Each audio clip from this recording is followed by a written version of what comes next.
Hey everybody, Tim Albrick here, and thank you for listening to the YFP podcast, where each week we strive to inspire and encourage you on your path towards achieving financial freedom. This week I had a chance to sit down with YFP co-owner and director of financial planning, Tim Baker, to talk about his recent decision to buy a depreciating asset. I asked the question, why would a financial planner that crunches the numbers every day pull the trigger on a purchase that he knows will go down in value and could be put towards other appreciating assets? During the interview, Tim talks about what the purchase was and how he and his wife Shay arrived at the decision. Talks about how his journey to become a registered life planner surfaced this experience-based purchase and how the financial plan can and should support the life plan, and how he coaches clients that are weighing a big financial purchase. Now, before we hear from today's sponsor and then jump into the show, I recognize that many listeners may not be aware of what the team at YFP Planning does in working one-on-one with more than 240 households in 40 plus states. YFP Planning offers fee-only, high-touch financial planning that is customized for the pharmacy professional. If you're interested in learning more about how working one-on-one with a certified financial planner may help you achieve your financial goals, you can book a free discovery call at yfpplanning.com. Whether or not YFP Planning's financial planning services are a good fit for you, know that we appreciate your support of this podcast and our mission to help pharmacists achieve financial freedom. Okay, let's hear from today's sponsor, GoodRx, and then we'll jump into my interview with Tim. It's American Pharmacist Month, and to honor the occasion, GoodRx has created the Above and Beyond Pharmacy Awards. These awards recognize pharmacy professionals that go the extra mile every single day to improve the health of their patients and communities. And we need you, the pharmacy community, to nominate your incredible colleagues. Pharmacists, technicians, residents, and interns that show true leadership, compassion, pride, and dedication. Pharmacy professionals are on the front lines working every day to transform their communities. The time has come to show them some appreciation. Nominations are open now through November 19, 2021, and recipients will receive education credits and more. Go to goodrx.com/pharmacy-awards to nominate someone today. Again, that's goodrx.com/pharmacy-awards. Tim, welcome back to the show. Yeah, good to be back, Tim. Thanks for having me on. Before we jump into your story of purchasing a depreciating asset, you and I were talking this past week about how grateful we are for the journey that has been this podcast over the past several years. We started episode 1 back in July 2017. Didn't know exactly where we were going to go, how long we were going to do it, but are grateful to be here today, over 225 episodes in, 3 different shows on the channel each week, recently surpassing an important milestone, 750,000 downloads of the show. So pretty awesome, right? To reflect on that journey. Yeah, it's incredible, really. And, we talk with a lot of prospective clients that, we work with one-on-one with YFP Planning. And, when you get those comments of like, I've been listening to you for so long, and, you kind of build a relationship with your listeners. And, after the red, drains from my face, experiencing that, it's also very something that, I'm proud of, and I think we should be, and it's been a good forum to really showcase, like what we believe in our approach to money. And I think this is in wealth building. And I think this is this particular episode is another step in that. And, it's just been a great forum for us, I think, to take something that maybe is can be a little bit dry and boring for people, and get them excited about it. And I think the podcast has been one of the most, monumental things that we've done. And that was really kind of the first big thing that we've done together, Tim. And I think it's been just a great, launch pad for our partnership.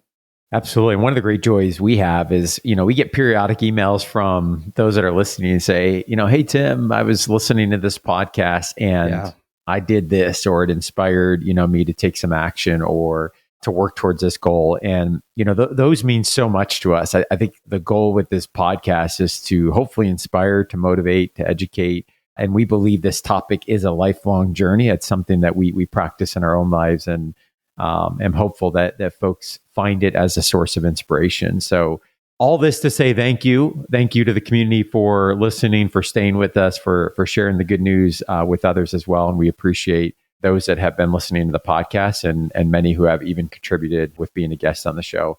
All right, Tim, it's confession time. So I'm putting you on the hot seat in front of the 35,000 or so folks that listen to the show each month to really, ask you why as a financial planner did you decide to make a purchase of a depreciating asset? And so let's just start with the purchase. What was it?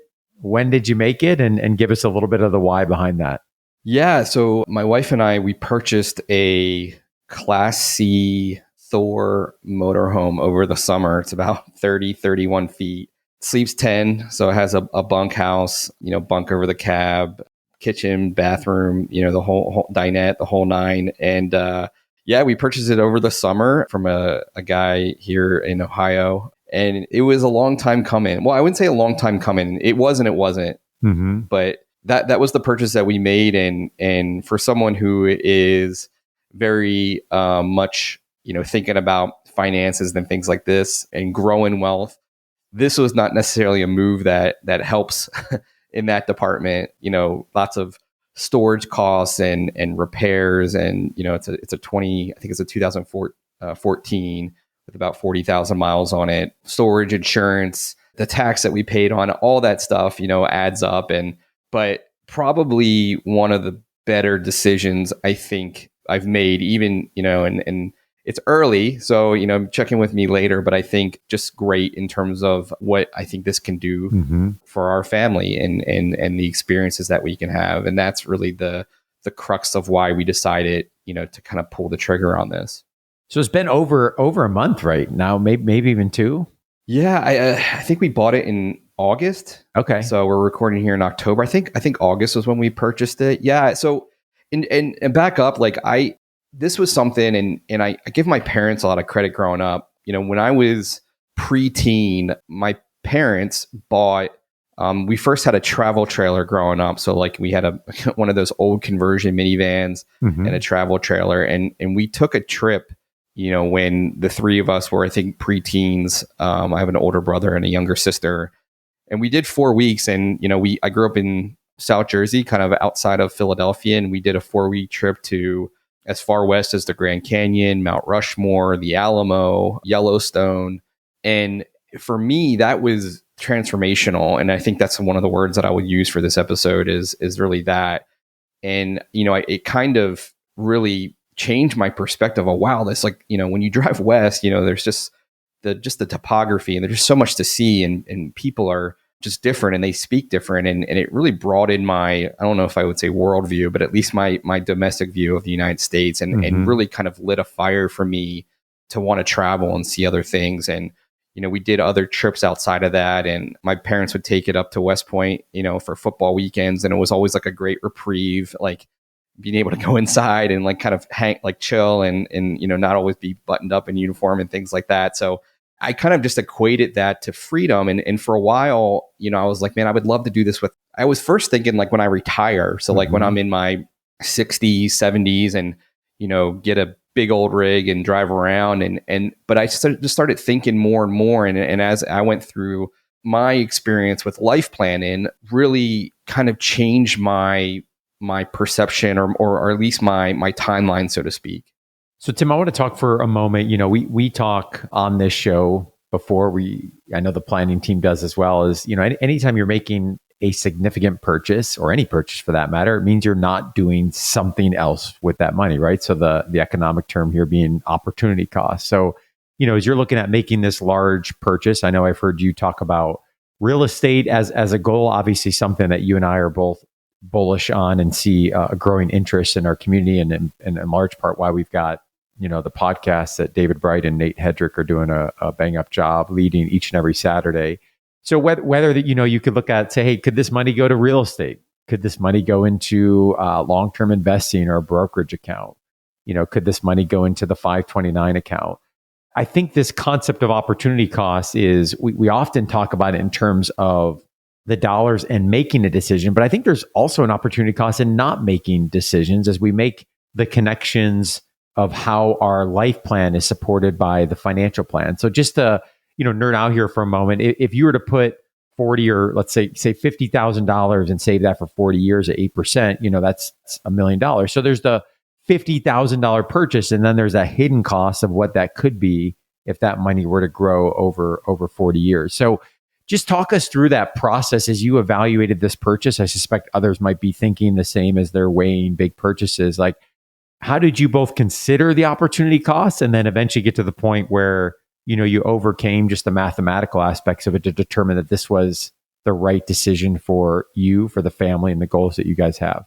Yeah, it's a great question. And, I think for, all the way up until almost like go time, it was real estate investment. My ally account that this money was being where this money was called real estate investment account. And it might still be called that. I don't know if I ever changed it to like motorhome account. I mean, it's fairly empty now. We paid cash for this, and I didn't want to put a note on it. So I wanted to kind of keep in the budget that we were, that we had. But, I think it comes down to like windows, right? So I'm really bullish on real estate, and we have one property that, that we completely gutted and redid our home in Baltimore, and are renting that out now since we've now moved out to Columbus, Ohio. And it's been great.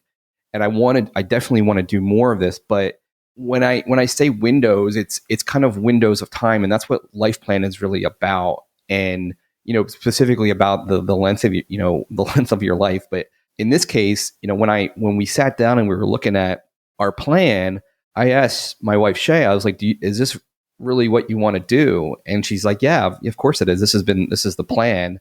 And we kind of had this role reversal, because I'm more of and I see this a lot in couples.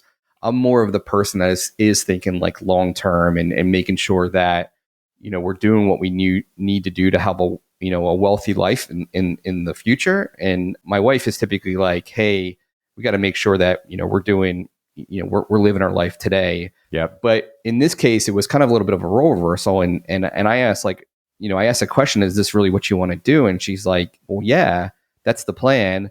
But then once I said kind of a combination of these words, she's like, you're right. So basically what I said to her was, Olivia, our oldest, we have Olivia who turns 7 this Halloween. So in about a week or so, and she'll tell everyone about it. She turned 7 this year, and we have Liam who turned 2 this year.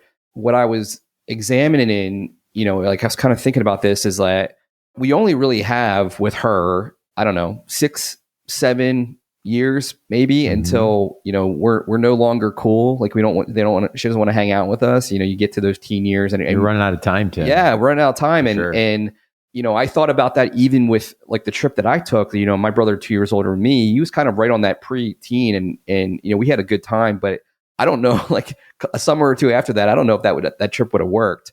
So when I put that in context, and that kind of emotional tug that gives you, and specifically my wife, she's like, where do we buy a motor? Like, where do we do this? And that was really it, and that was really what brought us, is that, I view this purchase as an investment. If so many people view this as an expense, and if you do that, it doesn't really work.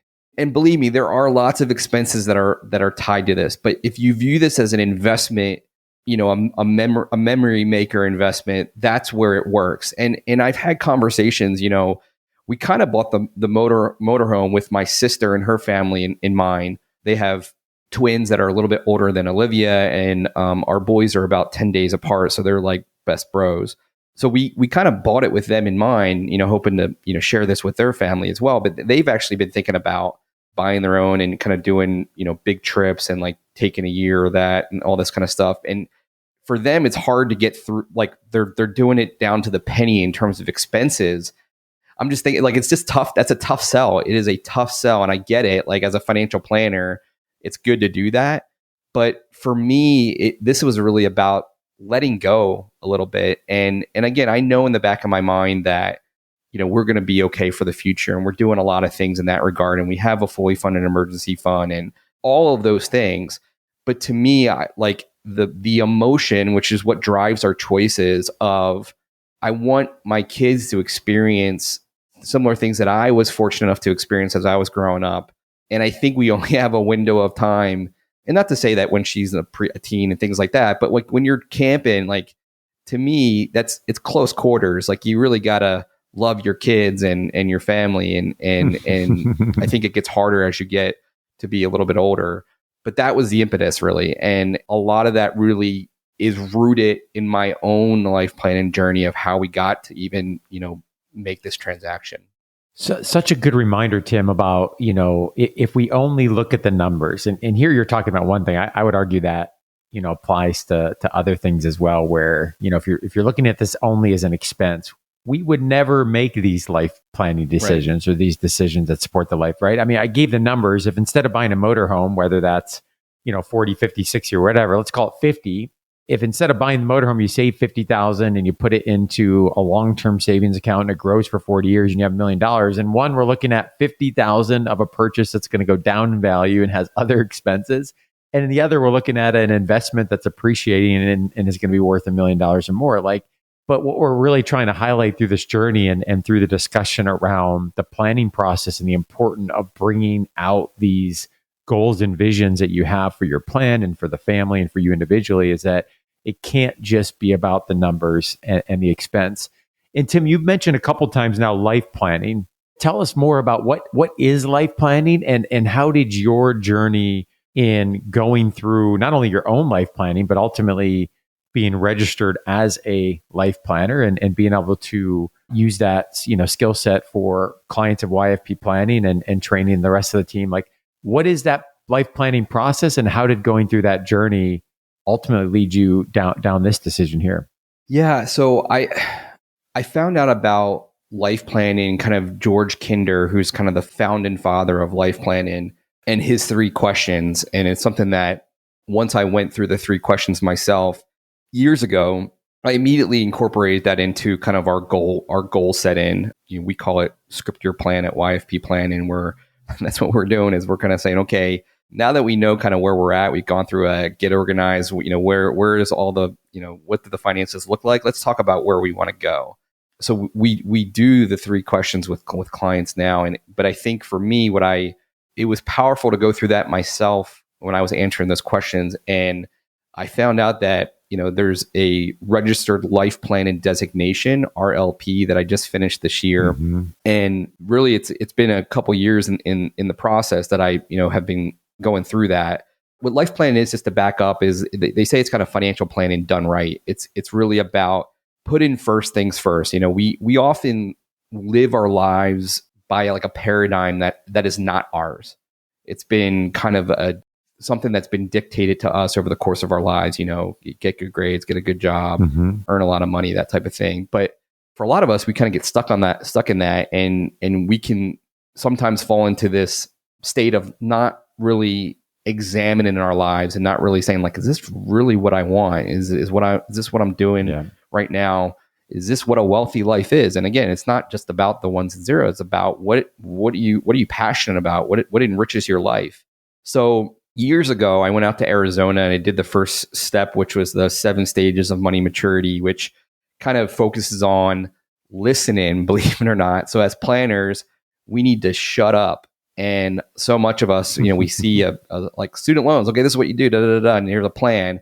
But it's really about focusing on your client and mm-hmm, being there with them, being present with them, and not trying to overpower or not listen. And it's about communication, kind of the client planner attitudes, the biases and behaviors that we grow up with. So understanding that, one being money is the root of all evil. Like, where does that come from? Or don't trust, like, and that some of those things were built into me. I think, my mom came from a very, her upbringing was tough. And I think some of those were kind of implanted on me, and you have to understand that. And we see a lot of clients with that type of thing. So that was eye-opening. And really the next stage, which I think it was truly transformational, was a 5-day in-person training called the Evoke Life Planning Training. And mm-hmm, this is where you actually go through the different stages of life planning. So I was life planned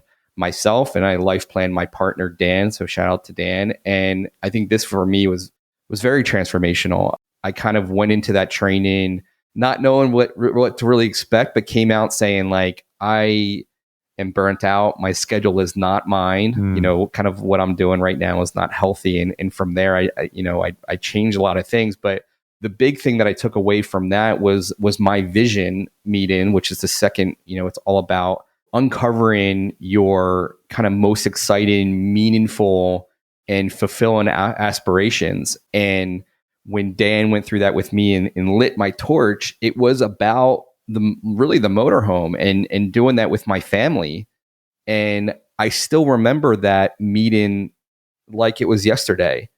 And you go through that and you create so much energy that's all I think about. Like that's all I thought about for a while. And it took me longer than I thought to get it done, but you could run through walls. And then finally the life plan, you go through like a mentorship, which is like a 6-month thing where you go through case studies and one-on-one guidance and group conferences and things like that. So that finished this year. And to me, it's, the challenge that I have now is how do I best inculcate and, integrate, I should say, the life planning methodologies into what we're doing with clients. Right now we do portions of it, and I have tested out, kind of the full Evoke method on clients and trying to figure out how to best balance, get into the core of what a client is passionate about, but also making sure that we're soothing the pain that are student loans, investments, tax questions, insurance, home buying, all that stuff. So that's my challenge going forward. But I think to me, it's where you really, really create and have meaningful relationships, meaningful conversations. And that's what the RLP is all about. And I think, without me going through that personally, I don't think that we would be at this step. And like I said, to go back to the whole, if you invest this money, what would it be in 30 years, $1 million? I'm like, that's great. But I would suspect that if you asked a 30-year, older version of myself, I would trade that $1 million for, I think, the experiences that we're going to have with this investment, the RV, and with my family. And that's, I think, what this is really about.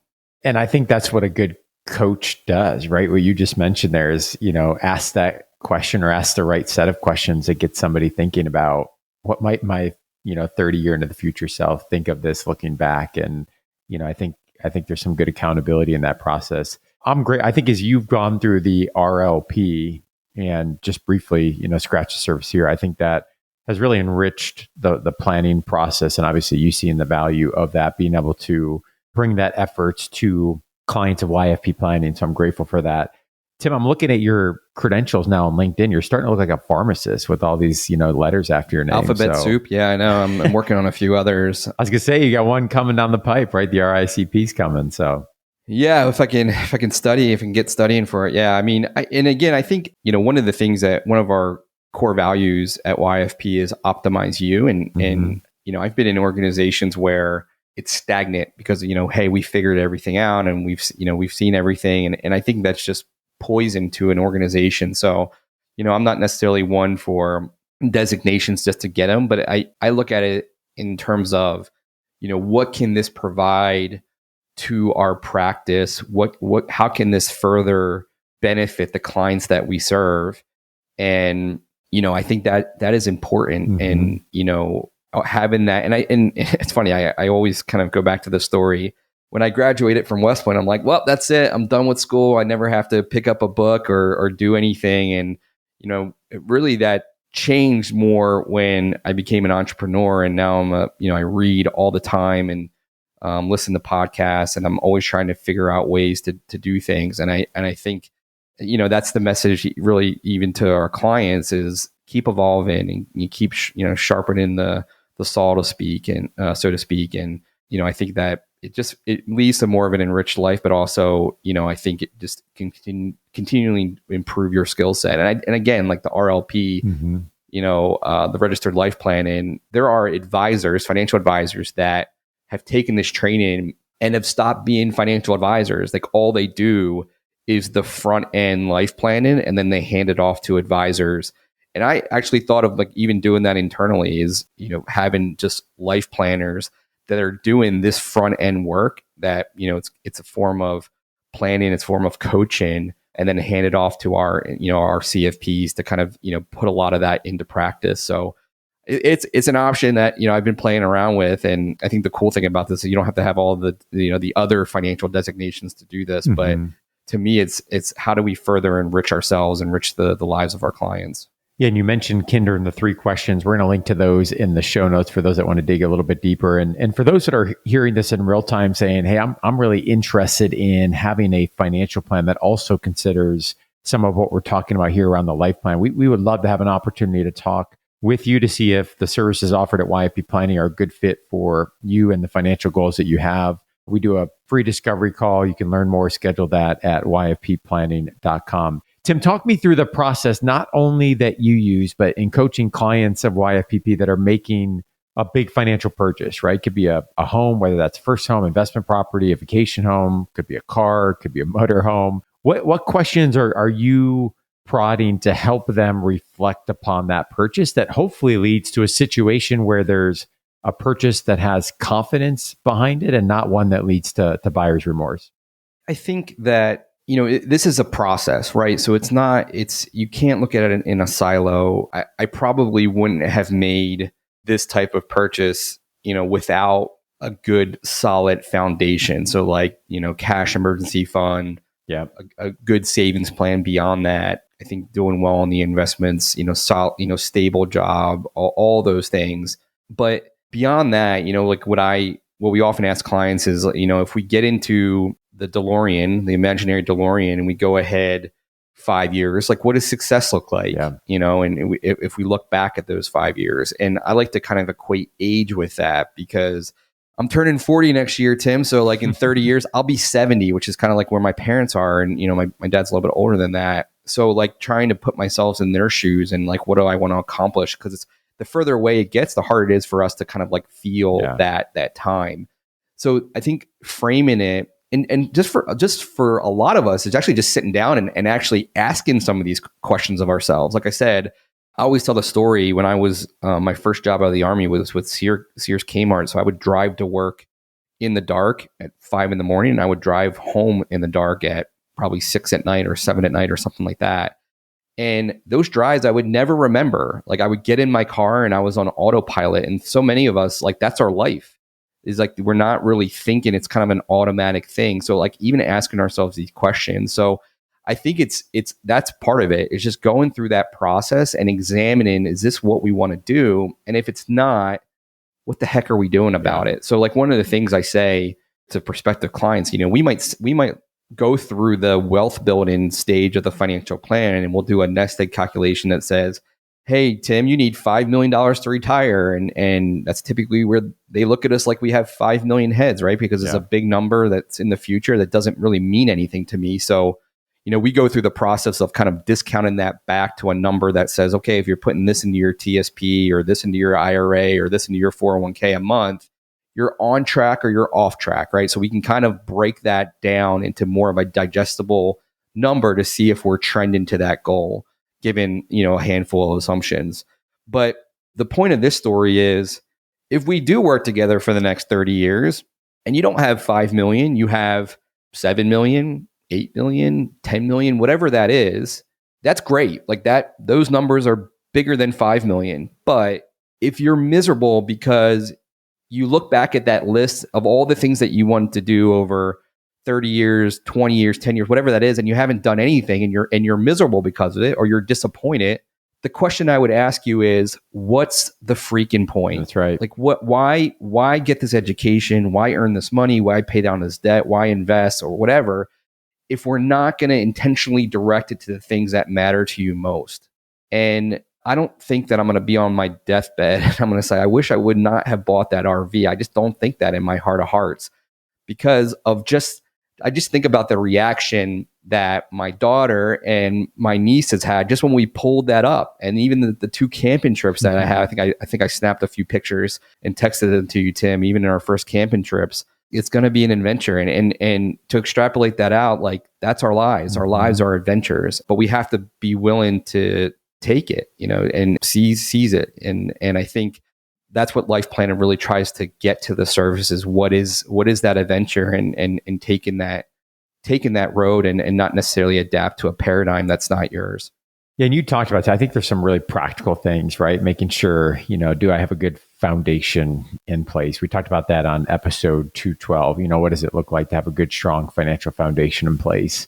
Looking at the value that this purchase is going to add. What are the alternatives, right? We talked a little bit about opportunity costs, waiting a little bit before making that purchase and feeling at peace in the thought that went behind making the decision. But as you highlighted, I think the example of, fast forward, looking back and really asking some good questions to reflect on that.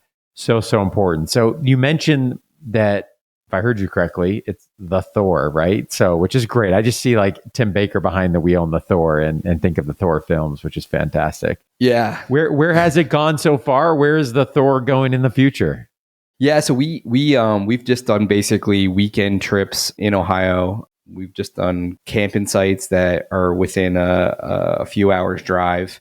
So we went up to Cedarville, that was our most recent one. I think next year it's really looking at some of the national parks, and it actually is different than when, growing up, like you have to book these pretty well in advance. Yeah. So if we want to go to Yosemite or things like that. And, I kind of look at this as like, some summers of adventure is really to get the kids, especially when Olivia's not in school, and go out and do it, and, a lot of it is, just being outside of your comfort zone. I don't think I've ever driven something this big, but it's fun, and, it can be a little stressful, and that could be true for whatever your life plan is that it could be outside of your comfort zone, but it's one of those things that, again, I'm tooling down the road and I look back and the two boys are in their car seat just gabbing on, and the girls are doing their thing. And it's brought me a lot of fulfillment already. And I think, one of the things, Shay and I have a long drive here this afternoon heading back to Maryland for a wedding. And that's one of the things that we're going to talk about too, is what is the slate of trips, Yep. And start scheduling them. And I'm really excited for that. So it's a journey, and I'm excited. I'm excited for what's in front of us. And again, to me, I look at this as a window of time with our kids, but just to extrapolate that out further, like we have a window of time, which is our life. And again, to kind of bring it back to life planning, it's really important that we're taking full advantage of that and not necessarily leaving anything on the table. Yeah, one of the things we're blessed with here in Ohio, Tim, shout out to the Buckeye State. It's just some awesome state parks. So, trips locally, and I know you've got a sabbatical coming up here. So one of the benefits we offer for the team at YFP is when you get to the five-year mark, we've got a month off and some funds to take a trip, with the idea that we're supporting the things that are central to the life plan. So pressure's on Tim to be planning that sabbatical when it comes to the motorhome. Great stuff, Tim. Appreciate your willingness to share the story. And again, for those that are hearing this and interested in taking that next step with the financial plan, especially considering some of the dreams and goals that you have for you individually or for you and your family, we'd love the opportunity to talk about the services at YFP Planning. You can learn more and schedule a free discovery call at yfpplanning.com. It's American Pharmacist Month, and to honor the occasion, GoodRx has created the Above and Beyond Pharmacy Awards. These awards recognize pharmacy professionals that go the extra mile every single day to improve the health of their patients and communities. And we need you, the pharmacy community, to nominate your incredible colleagues.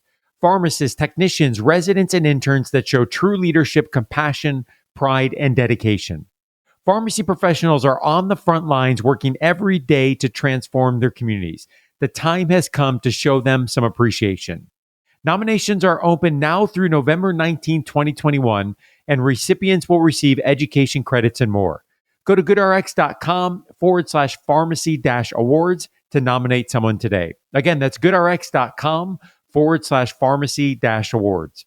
As we conclude this week's podcast, an important reminder that the content on this show is provided to you for informational purposes only and is not intended to provide and should not be relied on for investment or any other advice.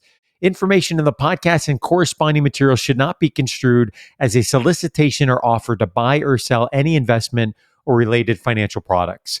We urge listeners to consult with a financial advisor with respect to any investment.